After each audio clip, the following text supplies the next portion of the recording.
Good morning, YouTube. This is Dave at Intelligent Design Reptiles. I know what you're thinking. It's like, where's Logan? And who's this old guy? Well, my name is Dave. I am Logan's dad, and I'm the other half of Intelligent Design that you haven't seen before. I thought it was about time that I got on YouTube and talked about my side of the business and what my experience is. So what I'll do is I'll talk a little bit about the background, and then there's a story I'd like to tell you and get a little comment on. Hopefully you'll indulge me with that. So anyway, I only got into the business a few months ago. In fact, as of the first of the year, Logan had 2 snakes. He had 2 balls. He has Tuco, who's an Enchi ghost, and Sassy, who's a little Mojave. Well, she's not so little anymore. And he talked about getting into breeding. I looked into it, and probably a familiar story, Indulgent Dad, we went out and bought a few snakes, and a few more snakes, and a lot more snakes. Last week we bought 28 snakes total, between the Repticon show and a friend of ours who was selling his collection. We picked up quite a few, and I think Logan's talked about that, and he's talked about how we're looking to sell a few, so if there's anything you're interested in, that would be great. So that's our experience. As far as my background, I have some background in genetics. I was in biochemistry at the University of California here in Riverside. So that part of the business has really fascinated me. And the snake genetics is a little different. I mean, the basics are the same, but getting in and learning, what's popular, how to get what you want, is all new to me. It's been a huge learning experience, and I still have so much more to learn. Anyway, that's where we're at now. We're trying to get our situation a little more stabilized. If you look behind me, we got racks everywhere right now. We just bought another huge rack the other day that Logan talked about his problems with it. And then we bought a huge rat rack and 2 smaller rat racks. And this place is just crazy right now. I can't take it. I'm a little OCD. And if you look behind me, there's a rack back there just sitting in the middle of the room that we've got to get rid of. In fact, that's for sale if anybody wants it. It's nice. It's melamine. It holds a few racks. I think it holds 7 altogether, or 7 tubs altogether. Got to get that out of here. We've got the air hockey table, which you probably see on every video. We got to get that out of here, and just get life back to normal again. And then once we do that, next week we get a Freedom Breeder rack. So we're going to start this process all over again. But we've been building, and we're happy about that. And it looks like going into next season we're going to be in pretty good shape, and hopefully we figure out how to do all this. Anyway, that's my end of the business. I've been the buyer, and hopefully at some point the seller. Leave the care and the breeding up to Logan, and we'll see how all that goes. But over the past 3 months, I've been going out by myself. I'd never touched a snake until 3 months ago, and I'm going out and buying the snakes and checking them out. And it may not, as often as possible, Logan goes with me, but a lot of times I'm going alone, and it's a whole different ball game. So the story I want to get into is talking about one of the times here recently, a week ago, when I did go out and buy, I was going out to buy just 1 snake, but I ended up picking up 2. So as I do, I'm always on Craigslist, I'm always on Morph Market and Fauna and King Snake, just like everybody else, I assume. But right before I went to bed on Wednesday night, last Wednesday, I saw the albino het pied. Logan's already talked about it. Female, 1,000 grams, and that's about all it said, was 1,000 gram albino het pied. And on Craigslist, you're always a little skeptical.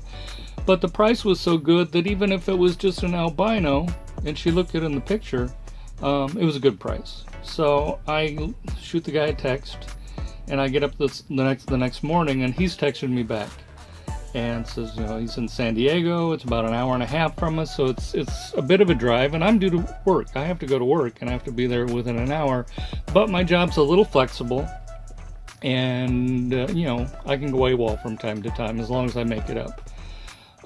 So I told the guy, I said, I'd love to see this today. On Craigslist, you got to jump fast for the good stuff. We saw this with Logan's car. He bought just an excellent car, and we shocked the guy by wanting to come out immediately. And if you're a seller, that's what you look for. You want the people who want to come right out with cash. So I texted this guy back, and he said, you know, I'm busy this morning. I can't see it. Well, I said, my son will be out of school. He could be down there around noon. He said, that doesn't work very well for me. And I said, okay, well, we'll see you this evening. I'll get off work and I'll drive down there and we'll see what's going on. And as I'm driving to work, I get to the end of the block, and he shoots me a text. It says, you know, on second thought, I can stay home for a while. If you guys want to come down, do it. So I immediately turned the car and headed to San Diego and headed down to look at this rather cheap albino het-pied female, which is an adult. And I get there, nice guy, really clean place. He's only got a few snakes. Like me, he's relatively new and he didn't know much. So when he went out and started buying, he didn't understand recessives and dominance and codominance. So he just bought things that he thought were nice and he thought he would breed them. So he had a Mojave Fire, beautiful male, about a kilogram, as a breeder, and he had several girls about the same size that he was looking to breed. And then he found out that he couldn't just breed them; he had to look at recessives. So that's why he was selling this one. I look at it; it looks like it's probably het-pied. I'm thinking, you know, it looks a lot like our albino het-pieds, doesn't look much like our albinos. Again, I'm no expert, but the price was good. So I buy it, and I ask him, well, do you have anything else for sale? I've come all this way. And he said, well, the Mojave Fire I'm going to sell too. I said, well, that's great. And he looked beautiful, really pretty, very bright colors, especially for an adult. And I said, but I can't buy any males right now. We have too many. I mean, we are overstocked with males. We need to get more breeders. Excuse me, allergies here in Southern California. So he says, well, I got this other one I'm thinking of selling. He said, got a gravel. I said, well, I've heard about gravels. I don't know a lot, but something in the back of my mind is like, there's something special about gravels, but again, there's hundreds of morphs, and I'm still learning, and I'm trying to put it all together. We've never had a gravel before. We've never looked at anything, you know, no asphalt. We didn't have a yellow belly until last week, but it's in the back of my mind, and it's another one. It's like 900 to 1,000 grams, female, looks beautiful, and I look it up real quickly on morph marking. It's like highway. So he said he only wanted $100 for it. So I don't care if it is just a yellow belly. It's 1,000 gram female, and I'm going to buy it. So walk out of the place, and I bought a female albino, possible het-pied. He says it is, and what he says is a gravel, and could be a yellow belly, but again, it's an adult for a very cheap price. So the only problem was, usually I grab a few bags before I'm leaving, you know, to bring them home in. You never know what people are going to have. So I brought one big bag because I was expecting I'm just going to pick up the albino het-pied and I'm going to come back home. So we got this other one. I asked him if he has a bag, and he does, but it's a little small. And so I asked him if he has a bag, and he does, but the only ones he have are smaller. And they really, you know, would have been better for a 500 grammer, not for 1,000. But it's a bag. I want to get her home. And so I put her in the bag, and I don't want to, I can't wrap the top over and tie it in a knot. I do the best I can, but I want to leave her enough room. So we do that. I get on my way, and this ultimately would be a story about how a series of little things, little inconsequential items, can lead up to maybe not catastrophe, but a bit of a tragic end. So on the way back, I need to pick up gas. So I look up on my phone where the the nearest Costco is. Drive there, it's just a few minutes away, and how many Costcos don't have gas? I mean, I picked the only one in the Southern California, I think, that doesn't have gas. So I drive over to a local little gas station nearby, and when I say little, I mean tiny. There's some of those where they're on too small of a lot, and there's no room to drive around, and there's cars parked where they shouldn't be. So I'm getting in there, and I just wedge it in. Unfortunately, there's that concrete post is next to my door, so I managed to wiggle out, and I fill up with gas. I've got the 2 snakes sitting over on the passenger floorboard where I like to put them, where I can see them. And get out, start to pump the gas, and I think, oh, I've got to stop at the credit union on the way. And I know there's one that's near the freeway on the way back, so that's great. I just want to look at the directions. Gas is pumping. I can't get in my car very easily, so I go around to the passenger side. Another thing I rarely do, I mean, we don't need to. I would normally just get in the driver's side and sit down and get on my phone. So I open up the passenger side door and get on the phone, look where the credit union is. It's about half hour away. And great. Just right then, you know, sometimes the pump doesn't keep going, it stops. And occasionally it stops so violently it like jerks out of the car. Well, that happened. So the pump nozzle is on the ground. So I jump over there, get over there and put it back in, and I can't get the gas to stand by itself. So I have to stand there and hold it. And get the gas all filled up, no problem. I get in the passenger seat after wiggling, or not the passenger seat, the driver's seat. After wiggling back in, I sit back down, look over at the the passenger door is still open. Great. So I wiggle back out again because I can't reach across, it's too far. And get around and close the passenger door, wiggle back into the driver's side, and take off and head over to the credit union, half hour away. I get to about within a mile of the credit union after driving on the freeway for a while, and I look over on the floorboard and one of the bags is empty. It's like, oh great, one of the snakes got out. Now I've got to look for it in my car. I hate that. They manage to always wiggle into the little spots where you can't quite get them out. It's not a new car, but it's a newer car. I don't want to be dismantling it. You know, you get a $40,000 car, you don't want to dismantle it to find a snake. On the other hand, you don't want to find the dead snake in there. So anyway, that's what I'm thinking as I park. Okay, I'll find the snake. I park at the credit union, and indeed there's an empty bag on the floor. I can't find the snake anywhere. Nowhere. And I mean, I ripped the car apart for a while. I mean, I didn't take it apart, but I looked all over, and then I remembered back. I had left the door open on the passenger side for quite a while back at the gas station. And I don't know when the snake got out of the bag, but I don't remember looking to see if there was a snake there in the bag. So, just, you know, I'm really getting upset at that point. You know, you don't want to think that, well, there's a lot of issues. I mean, you don't want to think that could happen to any snake. He got out of the car at the gas station, somebody ran him over, a crow came and picked him up, who knows what. It was hot in Southern California. We were getting up to about 100 that week. You know, he's just going to dehydrate and die. I don't know. But I don't see how he could still be in the car. I think he probably got out there. I have the other issue. I'm still due at work and I'm AWOL. So it's a half hour back to the gas station. The odds of finding it after an hour are pretty slim. I call the gas station owner on the phone, and he's really cool. He says, I'll look around real quick. I'll look back on the videotape and see, you know, which pump were you at? I told him. And he said, great, if I see anything, I'll give you a call back. Thanks a lot. I appreciate that.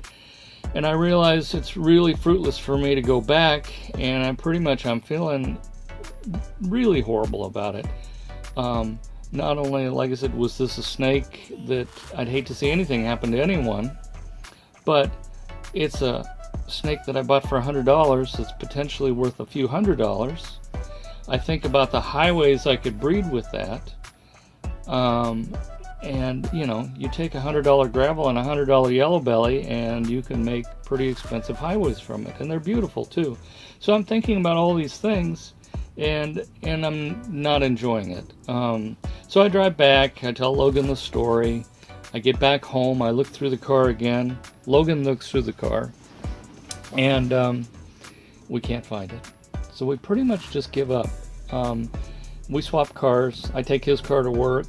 He's taking my car to have speakers. He bought me speakers for Christmas and to have those speakers installed.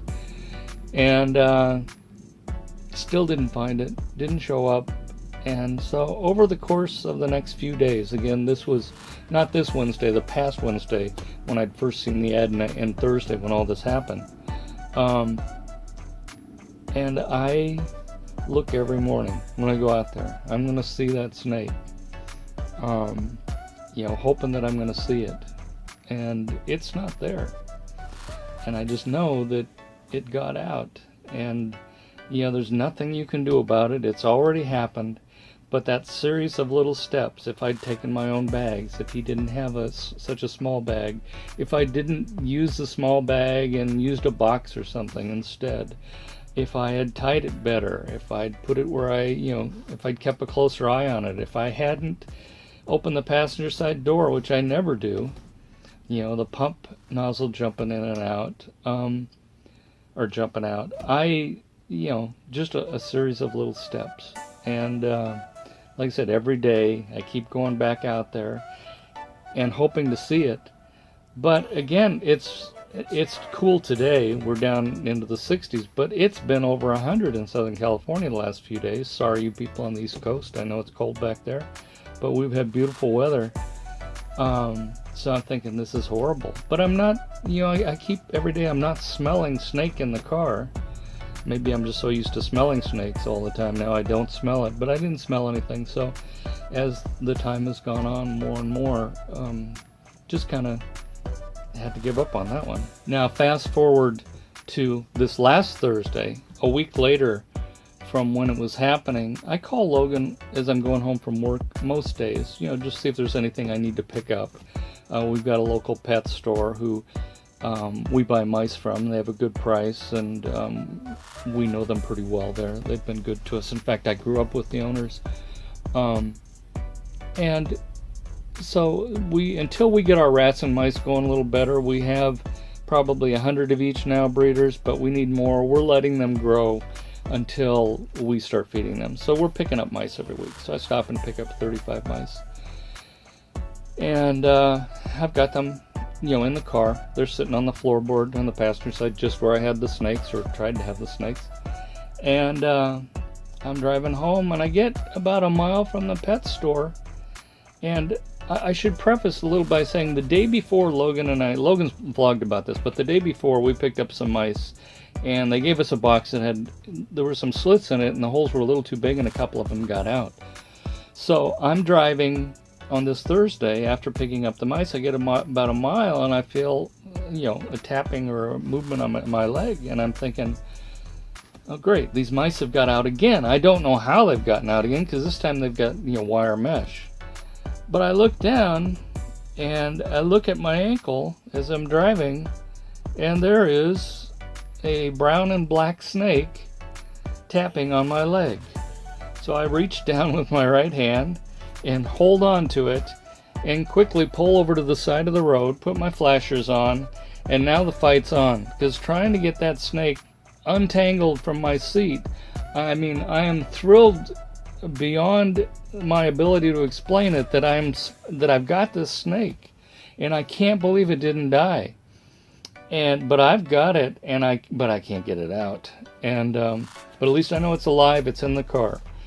So I let it go, and then I put the seat all the way forward, and I reach behind, and I grab it, and I've got it. I got my gravel back, and I was overjoyed. I called Logan, and I couldn't believe it. So, tragedy, triumph.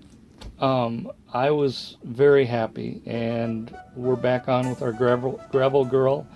I know it's hard to tell the difference between a gravel and a yellow belly. In fact, people who are much wiser than than me have a difficult time. So, whatever she is, we're going to take her. We're going to breed her, and see if we get any highways, or if we just get ivories. That's fine too. We'll be happy. So that's my story of the Wayward Snake.